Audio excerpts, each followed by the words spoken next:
Hey guys, thanks for stopping by an Encore chat. Of course, you know me, I'm Pete from Schmeed's Music, and I want to introduce to a very interesting guy. His name is Doug Weed. Doug, thanks for coming, pal. Thanks for having me. Now, you guys just checked out what he just did, which is a very unique and traditional instrument. So, Doug, there's a lot of questions I want to ask you, okay? All right. And what I want to do for first is show me just what you got here and how everything is. Okay. Well, what we have here are two sets of bagpipes. As far as the instruments go, this is well, they're different makes. So the bagpipe is the same instrument. It's 4 reeds, all of them double reeds. It's a woodwind instrument. You maintain the pressure through the reeds by maintaining pressure in a bag under your arm. Okay. You blow into the bag. When the pressure is high enough, the reeds sound. And then when you take a breath, you squeeze the bag to keep that pressure up so that the sound doesn't stop when you're breathing, and then you just reinflate the bag. And ideally, you do it evenly enough that you don't hear a bunch of flats and then sharps and then flats and then sharps as you're breathing. So they're different makers, and these are a very old set. They're a lorry set. I've got a nail chanter and nail lorry. These are all just the last names of the men who cut the wood to make the actual reeds. These big pipes here, the bag and the pipes, pretty obviously where you get the name. This is a bag. Right. This bag is actually made out of Gore-Tex. Wow. So this is obviously a very modern bag, whereas this bag over here is made out of elk hide, very heavy leather bag. And you can see there the difference. Wow. It's not green, it's not plastic, that's literally stitched leather. Wow. So there are advantages and disadvantages to both sets. This is a Hardy set from the late 80s. And as I said, I'm playing a nail chanter. The nail chanters are more typical now for competition and band music. A little bit sharper, nice loud sound. So all different pieces and parts, but I wanted to show you that there are different types of bagpipes that all basically fall into the same family of instrument, just like there are different types of guitars. This is the uniform that people are fairly familiar with. That's a kilt, obviously. That's my family colors. I'm a Hamilton. These are called bonnets, or the hat, traditional hat. And that, again, is my clan badge. That's my family's crest there. And this is a sporran. They don't have pockets, so that's the easiest thing. You wear it around your waist, and it gives you a place to put your wallet and whatnot. This is more about a tradition. The bagpipes hold the look at that. distinction of being the only instrument ever declared a weapon of war by the British government. So we play on that, and often we'll wear what's called a dirk or knife. When we dress, and obviously that goes on this big belt over here. This belt's nice. It's got a thistle, which is a symbol of Scotland. And that's a national flower, and so we got thistles in the leather. And these are the big socks, and they have the garters to hold the socks up so they don't fall on you. I mean, there's all the pieces of the uniform are at once decorative and also serve a function. And then, I don't have the jacket with me at the moment. You can wear the big jackets with the fancy buttons and everything. Or I generally just wear a collared shirt. It's a little cooler and a little easier to move around. Sure. So, I mean, that's what we've got here today. Well, I'll tell you, I mean, it's such an interesting instrument because it does a lot of, it's got certain, like a variety of drone sound, and then you have, to me, I classify it kind of like playing point and counterpoint. Like, you're doing one, then you're playing things on top of it. Well, and how does that? Can you explain? Well, how it works, the history of that and stuff. That would be awesome. For one thing, it's a very old style of instrument. Right? But we talked a little bit about this already. That the instrument's very old. The droning, these drones, these pipes, don't change pitch. Or at least they're not supposed to change pitch. They do if you mess up, but they're not supposed to change pitch. All right. And so these two are supposed to be in unison. And this one's an octave below it. This is the bass drone. So the big, long bass drone, the 2 tenor drones, and then all of the melody notes come out of the chanter, which is right here where you have the finger work. This is just the blowpipe. You blow into this. And if we're talking about parts, this is the only piece of this instrument that's plastic. And a couple advantages of plastic blowpipes. I have the wooden one. It's here. This is the actual set of the pipes. And you can see there's a little valve on there. That's a blowback valve. The last thing you want to do is if this valve goes bad and you squeeze the bag, the air comes right back into your mouth. That's not good. So it's like reviving you. Yeah, exactly. Well, nothing like breathing. Also, but it gets very wet in here. So the other thing you'll notice is that's round and fairly narrow. This modern one is very wide bore. Yeah, I see that. Yeah, it's easier to put the same amount of air through a bigger pipe, obviously. Right. So this makes it easier to blow, and the wide flat mouth makes it easier to sit in your mouth than the round one. Mm-hmm. And you'll see we put these little rubber pieces on because you tend to bite it. Okay. And over time, the place that gets damaged the most is right here on the mouthpiece. So if you have something protecting the mouthpiece from your teeth, right, you can just pull that off and throw it out and put a new piece of surgical tubing. Oh, okay. I gotcha. Wow. Put a new piece of tubing on, and that protects the instrument underneath it. Oh, that's awesome. Wow. But with the amount of water that comes through here and the amount of moisture, it's this and the wider bore. I like the modern blowpipe. And this doesn't affect the sound because it's in front of all the reeds. Plastic is terrible as a resonating chamber. Okay, yeah. You want the wood. Right, figure, for better tone. Right. So as long as this is in front of the drones, it doesn't matter. And just like this bag is Gore-Tex, is a type of plastic, I guess. It's in front of the drones. The resonating chambers, though, you want the dark, old black wood. Okay.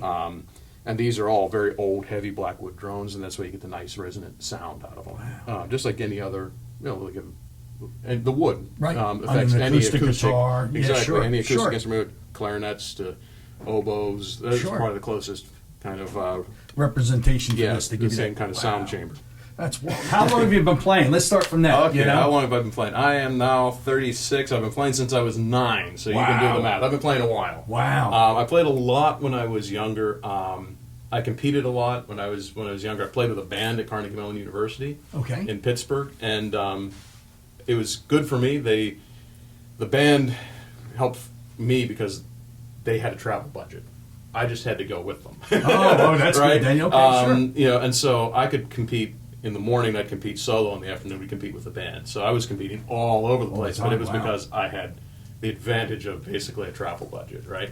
And then I got to go to school on a music scholarship. Oh, wow. I went to school at the College of Worcester in Ohio, and there was a very particular music scholarship. I liked it because of the instrument. They had a bagpipe band at the school, and as long as you were willing to play with the band, you could study whatever you wanted. Oh, wow. So it wasn't a limiting scholarship. And that was very good for me because I studied other things while playing my way through school. We played for everything. We played graduations. We played swim meets. I mean, it was great stuff. We played football games, basketball games. We played any excuse to play. We played for the christening of a new bus. I mean, we played. If they could get us to play, we played. You played it, sure. Sure. Wow. And then after college, life interferes, right? So, I mean, I played still for events, played Burns dinners, played weddings, funerals, things like that, and a lot of times at churches. I do that a lot, but less competition. I just didn't have the time to be traveling. I'd work on weekends. You couldn't travel on the weekends as easily. Sure. And I've stayed with it. Met a lot of neat people through it. Yeah. But for me, it's been something I like to do. And it's been a part of me so long, I can't imagine ever not doing it. Well, that's what I want to ask you. What sparked you to get to this? Out of all the instruments in the world, you know what I mean? Have you played? Let me ask you this, Doug. Did you play, besides bagpipes, did you play like any other instrument, like for example, clarinet or anything like that? I had started, right? And I was only 9, right? Okay. And I'd done the thing where you sit down, you play the trumpet a little bit.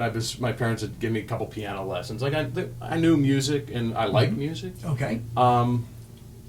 I heard the bagpipes and I was just fascinated by them. I heard them first at my church. A piper played for church service. I was fascinated by him, and I was 9 years old. I went down after church and asked him if he taught. And he said he did, and so I, at the time, didn't realize what he did. He gave me a card, and he said, have your parents hold this if they want to call me. So I gave the thing to my mom, and and you worked her over. They were kind of excited that we are a Scottish family, and they're kind of excied that I was interested. So I started. They thought it was a whim. They thought it was a thing kid was going to do for a while and quit. Right. Well, stuck. There you go. Years later. Yeah, that's been my instrument for years now. I mean, I play the tin whistle. I play a lot of Celtic instruments. Okay. It just became my part, my music.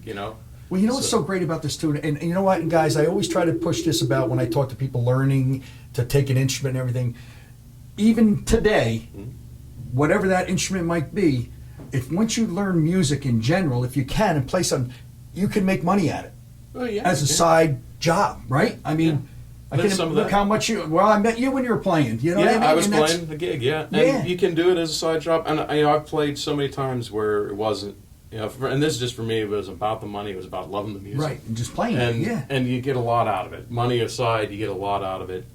And for something like this, it's a whole tradition, unique. a whole culture that comes with it. It's so unique. Yeah. It's so unique, yeah. you know? Yeah. It just amazes me. Now, guys, listen, I just want to tell you something. Doug Weed, that's his name. We're going to put a little plug in to it. What'd you say? That's it. They can laugh. Yeah. And the thing is really important, if there's anybody out there that wants to even be a part of this instrument and culture or anything that's very interested, Doug, I want you to tell them about the guys you play with and do that, and let them know where he's based. Where you're based out of. I live in West Milford, New Jersey. We're way up north, almost to New York. But the high school and my local church hosts a band that competes. The band has competed all over the United States. It's competed in Scotland. Okay. So it's a great opportunity to just get together with some fun people, learn some neat music, and then travel around and play. And it really is great to have a community like that. They're called Claddagh, and they practice at the West Milford Presbyterian Church. They're great folks, all right? I mean, I'm not going to single out any one or two people. There's a whole band there. They're all good musicians to begin with. That's key. They all are musicians, and they've chosen to play the bagpipes, which is kind of neat because you get a lot of people that choose to play the bagpipes and aren't musicians. These guys are good. And they will teach too, right? Absolutely. They teach lessons. Okay. As I said, the pipe major of the band works with the West Milford High School band. Okay. So he's very comfortable and very experienced working with young kids. And then we have experienced musicians that, went to school and college for music. And, whatever your level, there are people there that can really work with you. And they're a great group. They're a lot of fun to play with. And so if you want to, Claddagh has a website. Okay. And if I think it's claddagh.org. Okay. All right. And Claddagh is spelled like that fancy cross. And if I could spell it, I'd be Scottish. But you can find it just by Google searching it. Right. All right. It is put Claddagh as close as you can. Bagpipe Band West Milford. Right. You'll find it. Okay. And they're great folks, and they got all their contact information right up there. Beautiful. Doug, thanks for stopping by, buddy. I appreciate it. Thank you very much. Oh, it's, believe me, so unique, and it's a special instrument. Guys, thank you. Check it out and give them a call. If anybody has the itch to learn bagpipes, man, it's such a cool instrument. It's worth it. All right, take care, guys. Bye-bye. Thanks for tuning in to Encore Chat. My name is Pete Schmiedhauser, and I own a small music store called Schmied's Music, which is located in the Pine Plaza Shopping Center in Whippany, New Jersey. I just want to thank you all for watching, and I just want to stress how important it is to learn, to play a musical instrument no matter what it might be, and to really, really better yourself in learning. And I just want to thank you guys and everybody for taking the time to watch our shows, and stay tuned for more videos to come.